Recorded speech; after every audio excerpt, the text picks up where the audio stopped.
Eh bien, bonjour à toutes et à tous et bienvenue au 1345 Live, le rendez-vous hebdomadaire proposé par la FSPF.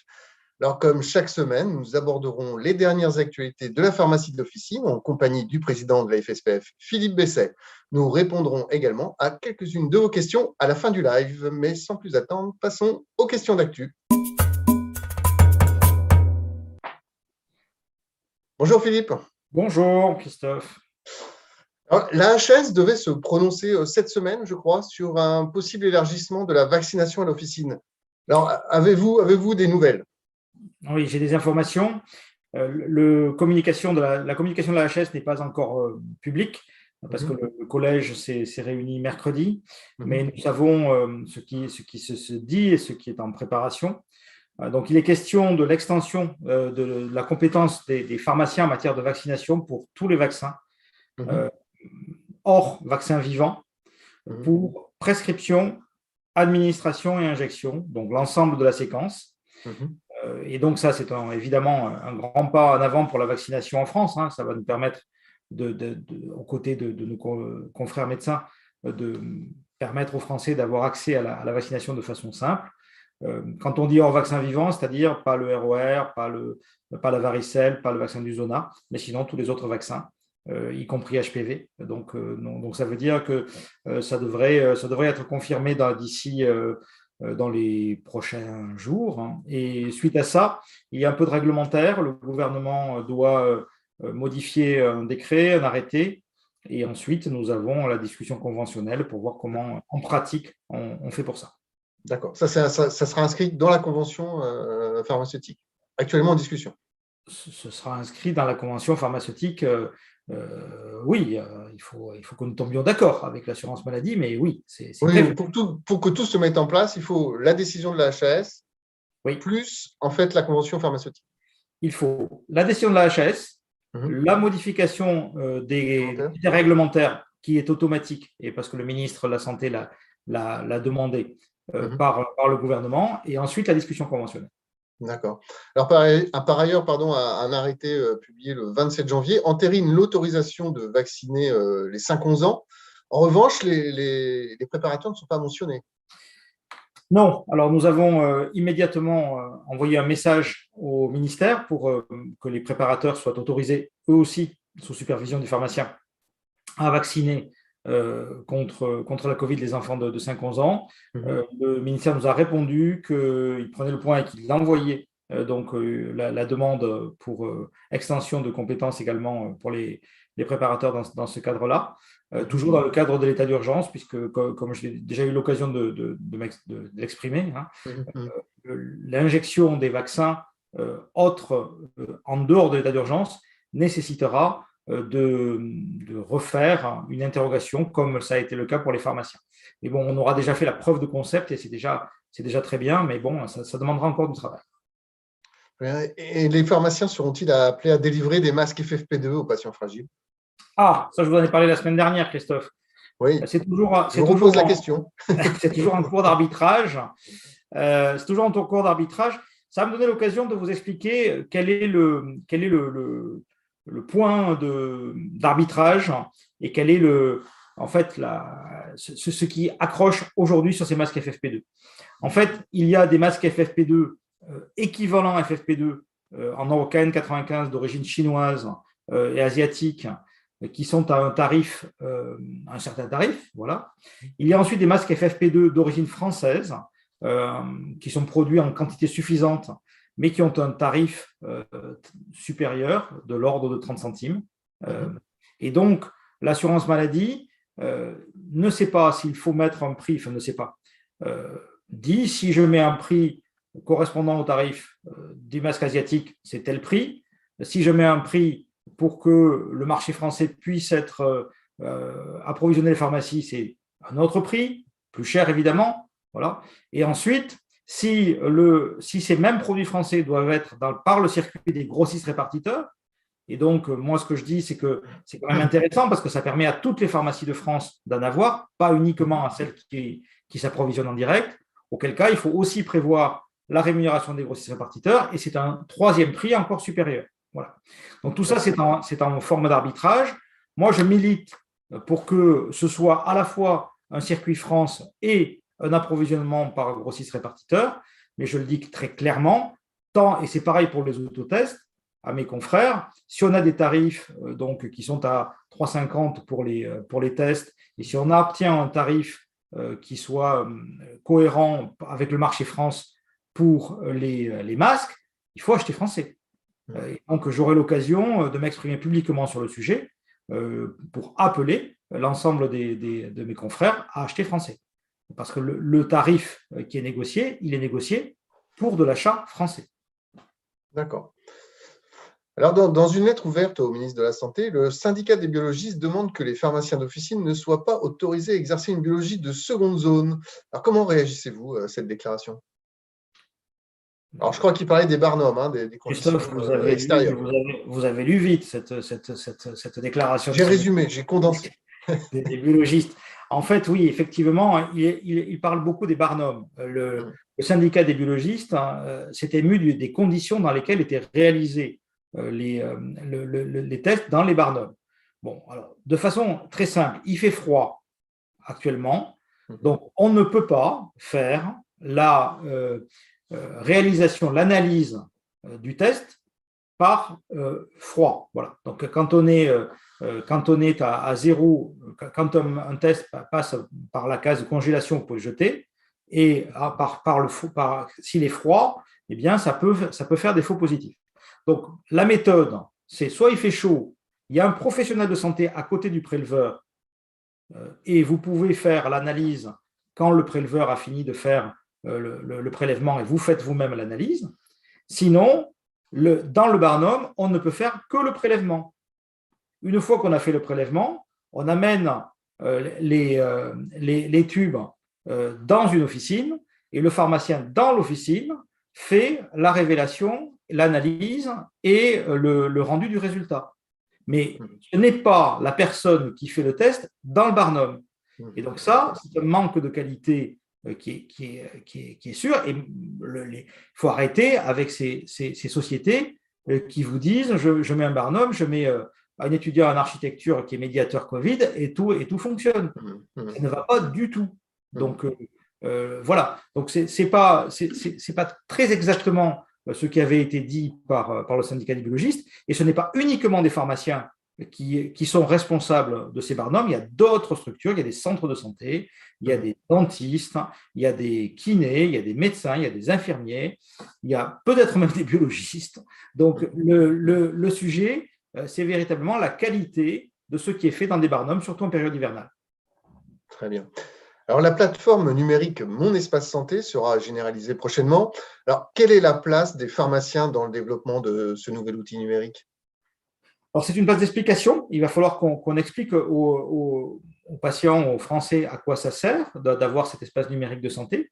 Et surtout, c'est intéressant pour nous qu'il soit déployé parce qu'à partir du moment où les gens l'ont déployé, eh bien, dès que nous aurons le logiciel labellisé Ségur, toutes les informations remonteront dans le logiciel. Donc, pour rappel, le volet médical de synthèse, où on aura accès donc à la pathologie des patients, les résultats de biologie, les dernières ordonnances réalisées, l'ensemble de tout le dossier médical du patient qui va remonter, son dossier vaccinal que nous pourrons incrémenter également.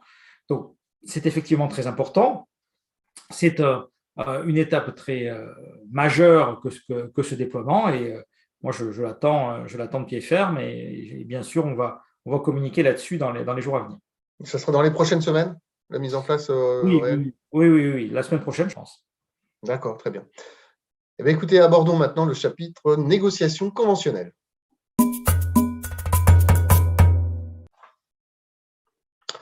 Alors Philippe, vous avez réuni votre conseil d'administration mercredi dernier afin d'obtenir une nouvelle feuille de route pour la poursuite des négociations. Alors, quelles orientations ont-elles été définies? Alors d'abord, le conseil d'administration a été très, très ferme en fait auprès de l'équipe de négociateurs. Il a étudié donc la proposition de l'assurance maladie sur la table après les 2 mois de travaux de cette conventionnelle. Et donc, de façon assez claire, le message du conseil d'administration de la FSPF, c'est le compte n'y est pas. D'accord. Le compte n'y est pas.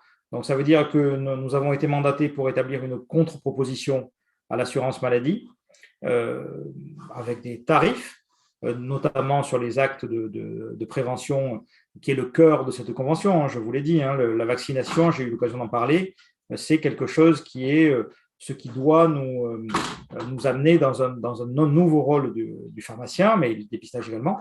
Donc ça, pour cette partie-là, donc une acceptation, bien sûr, par le Conseil, mais une contre-proposition tarifaire. En revanche, ce qui nous manque, c'est une revalorisation de l'acte de dispensation. Vous savez que c'était au cœur de nos propositions et le métier du pharmacien, c'est le médicament.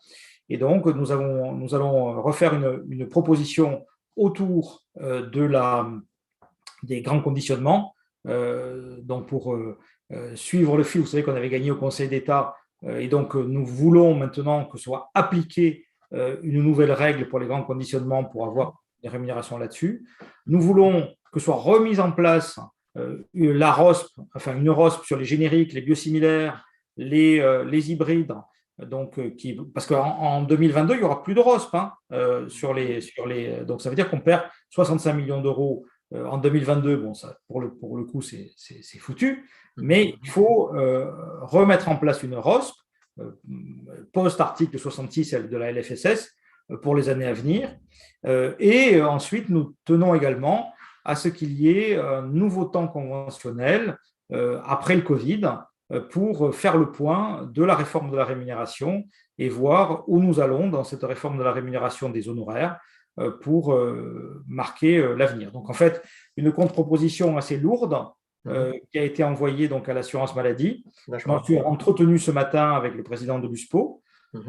Et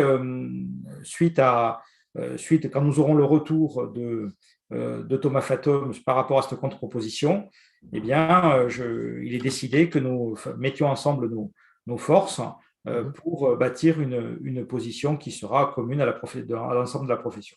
Voilà où nous en sommes. Très bien, je vous propose maintenant de répondre à la question de Didier Huguet, coprésident du syndicat des pharmaciens d'Eure-et-Loir. Bonjour, je suis Didier Huguet, coprésident des pharmaciens d'Eure-et-Loir. J'aimerais savoir, mon cher Philippe, si tu peux nous dire, lorsque nous aurons à disposition le Paxlovid, le nouveau traitement contre la Covid-19. Merci. Alors Philippe, quand le traitement Paxlovid sera-t-il disponible dans les officines ? Alors, le Paxlovid devrait être disponible dans les officines dans les 2 semaines à venir, je pense en fin de semaine prochaine, avec une formule donc, qui dépend de l'accès précoce. C'est la première fois qu'on a un médicament en accès précoce en ville. Ça existe à l'hôpital, mais ça n'existait pas en ville. Alors, pour rappel, il y a des conditions de délivrance qui sont assez particulières, qui sont bien sûr rappelées dans une information que la fédération mettra à disposition en début de semaine prochaine, mais je ne doute pas que les éditeurs de logiciels métiers feront pareil, que la CNAM enverra quelque chose, qu'il y aura un DGS urgent qui expliquera également les choses. Pour dire en 2 mots, nous aurons besoin, pour dispenser le Paxlovid, d'une ordonnance spéciale éditée par le médecin, sur laquelle figurera un QR code. D'accord. Ce QR code, donc ça veut dire qu'un médecin ne pourra pas écrire Paxlovid sur une ordonnance, simplement. Il faudra que ce soit dans une procédure spécifique. Et nous, pour commander ce Paxlovid, il faudra que nous allions sur un portail Internet dédié, mis à disposition par Pfizer, qui sera accessible par CPS ou ICPS. D'accord. Donc, on se connecte à ce portail Pfizer par ICPS, on flash le QR code qui sera sur l'ordonnance grâce à un scan de l'officine. Voilà. Suite à ça, on rentre dans la fiche donc, du patient, on marque si les conditions sont remplies. Il faut que ce soit dans les 5 jours après l'infection. Il faut que le patient nous présente un test positif. Et là, à partir de là, nous passons la commande sur ce portail et c'est Santé publique France qui nous livrera. Donc, ce n'est pas les grossistes répartiteurs qui vont livrer, c'est directement SPF depuis des plateformes régionales avec 2 livraisons par jour, donc matin et après-midi. C'est une course contre la montre parce qu'il faut commencer le traitement dans les 5 jours, sinon on est obligé d'abandonner le protocole. Voilà. Donc c'est une procédure nouvelle avec une tarification particulière parce que le produit est un stock d'État, nous ne l'achetons pas. Et donc il y a un code CIP qui a été créé, qui sera dans les banques de données, donc Vidal et Claude Bernard, normalement dans les jours à venir. À partir du moment où il est dans la banque de données, on appelle pour la tarification, on appellera le produit par son code CIP et ça déclenchera. Donc, il y aura une rémunération de 9,28 € de mémoire, peut-être je me trompe sur les centimes, sur le produit lui-même. Et ensuite se déclenchent tous les honoraires, l'honoraire à la boîte de 1 €, l'honoraire à l'ordonnance de 50 centimes et potentiellement l'honoraire à l'âge si le patient est un patient âgé. Donc, une rémunération moyenne d'une douzaine d'euros pour cet acte. Très bien, nous allons prendre maintenant quelques questions des internautes.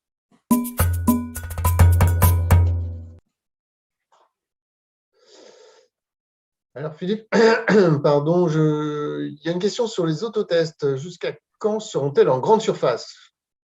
15 février. 15 février. 15 février. J'ai passé un pari avec des membres de mon conseil d'administration sur ce sujet. Qui n'y croient pas, moi j'y crois. Donc les engagements sont fermes, donc on n'a pas longtemps à attendre pour ça.